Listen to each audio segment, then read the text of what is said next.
បាទជំរាបសួរចឹងយើងមកដោះស្រាយលំហាត់នេះទាំងអស់គ្នាមុននឹងយើងដោះស្រាយសូមបងប្អូនអានឲ្យបាន2ឬ3ដងសិនដើម្បីដឹងថាតើប្រធានគេឲ្យអីហើយគេសួររកអីឥឡូវយើងអានទាំងអស់គ្នាលេខ3 Ravi made a green paint by mixing blue paint and yellow paint in the ratio 3 to 4 he used 600 ml of the yellow paint find the volume of the green paint Ravi made អូខេទាំងអស់គ្នាពេលយើងអានហើយអ្វីដែលយើងមានទី1គេប្រាប់ថាគេចង់បាន green paint ដោយយកអា blue paint នេះបូកជាមួយនឹង yellow paint ហើយគេប្រាប់ទៀតថាអា blue paint គឺតាម ratio 3 to 4ចឹងមានន័យថា blue paint របស់យើងមាន3ហើយ yellow paint របស់យើងគឺមានទៅ4 unit ចាចេះសុំគូជា model សិនអូខេបន្ទាប់មកអ្វីយើងមានមួយទៀតអីគេ600 ml ហ្នឹង600 ml គឺគេប្រាប់ថា yellow paint អញ្ចឹងកន្លែងនេះដែរសូមបញ្ជាក់បងប្អូនមួយចំនួនគាត់យល់ខុសគាត់យកអា blue មានន័យថា600ហ្នឹងគាត់យក unit ហ្នឹងបូកបញ្ចូលគ្នាទាំងអស់អញ្ចឹងកន្លែងនេះអត់ត្រូវទេដោយសារតែប្រធានគេប្រាប់ថា yellow paint របស់យើងគឺ600 ml អញ្ចឹងក្រោយពេលបានប៉ុណ្ណឹងហើយឈើអាចចាប់ផ្ដើមគណនាបានយើងឃើញថា yellow paint របស់យើងមានប៉ុន្មានមានដល់ទៅ4 unit អញ្ចឹងមានន័យថា4 unit ស្មើប៉ុន្មាន4 unit equal 600 ml អូខេអញ្ចឹងឈើរក1 unit សិនមក1 unit ស្មើនឹងប៉ុន្មានស្មើនឹង600ចែកឲ្យ4អញ្ចឹងពួកយើងយក600ចែកឲ្យ4សិនមកបាទ600ចែក4យើងដាក់បានប៉ុន្មានដាក់បាន1សំណល់សល់2តម្លាក់0មកអញ្ចឹងបាន5បាទ5អញ្ចឹង5 20សល់0តម្លាក់អញ្ចឹងកន្លែងនេះមានន័យថា1 unit គឺស្មើនឹង150 ml ពួកយើងក្រោយពេលយើងធ្វើបានហើយអ្នកខ្លះឃើញដាក់ចម្លើយ150អញ្ចឹងចម្លើយនេះអត់ត្រូវទេអ្វីដែល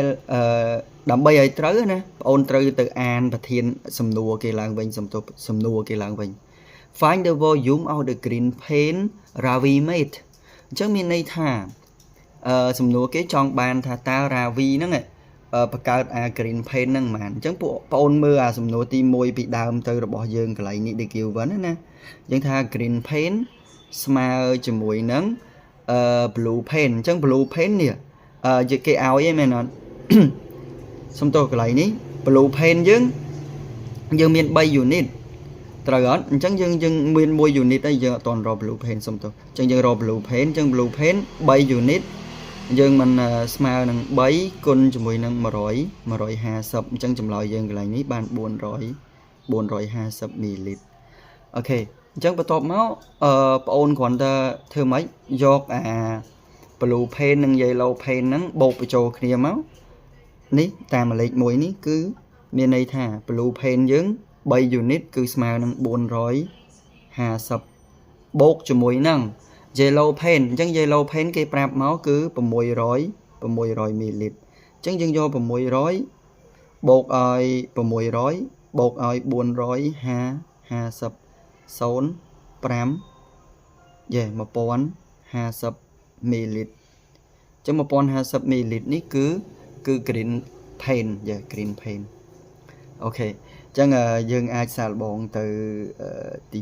2សំទោសទៅទី4លំហាត់ទី2ក្នុងថ្ងៃនេះthere are some angelfish and 18 swordtail in an aquarium the ratio of the number of the angelfish to the number of swordtail in the aquarium is 1 to 3 how many more swordtail than angelfish are there in the aquarium អញ្ចឹងបងប្អូនអានឲ្យបាន2 3ដងទៅថាគេឲ្យអីយើងខ្លះអញ្ចឹងណាអញ្ចឹងនៅក្នុងនេះក្រោយពេលយើងអានយើងដឹងថាគេបាន ratio មួយគឺ angelfish មានន័យថាឈើតាំងវាដល់អក្សរ A ហើយ swordtail angelfish យើងមាន1 unit ហើយយើងមាន swordtail ដល់ទៅ3អញ្ចឹងratio យើងមានប៉ុណ្ណឹង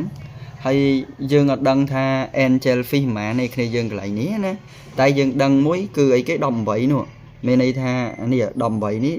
để kêu vân cái áo cứ đầm bẫy swordtail chẳng ấy swordtail chắc bên này tha cái lại ní bụi dương còn ta dương sinh kết khơi nha nè bảy unit mẹ nó chắc 7 unit smile đang đầm bẫy nó mẹ này chắc 7 unit smile đang đầm bẫy bọn ro mỗi unit sẵn bảo mỗi unit smile đang mán mỗi unit smile đang đọc 8 giờ 18 divide by 3 chẳng đọc 7 chạyឲ្យ 3 smileនឹង 6 chẳngមានnày mỗi unit smileនឹង 6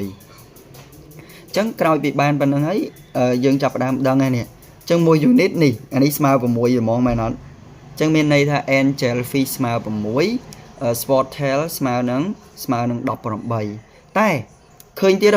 ឃើញបងអូនមួយចំនួនគាត់ដាក់ 6 យកអញ្ចឹងចម្លើយទាំងនេះក៏ត្រូវដែរអត់ឆ្លើយជាមួយនឹងសំណួររបស់គេអញ្ចឹងណាអញ្ចឹងដើម្បីឲ្យត្រូវបងអូនត្រូវអានសំណួរគេឡើងវិញ How many more swordtail than the angelfish are there in the aquarium មានន័យថាដើម្បីរកភាពខុសគ្នារបស់វាណា What is the difference អញ្ចឹង difference យើងមិនយក 18 មានន័យថាពួកយើងយក 18 ដកឲ្យ6មកមានន័យថាយក swordtail ដកចំនួន angelfish អញ្ចឹងចម្លើយយើងគឺស្មើនឹង12អញ្ចឹងអានេះមានន័យថាswordtail មានច្រើនជាង angelfish ដល់ទៅ12 អូខេអញ្ចឹងវីដេអូថ្ងៃនេះមកដល់ប៉ុណ្ណេះអរគុណ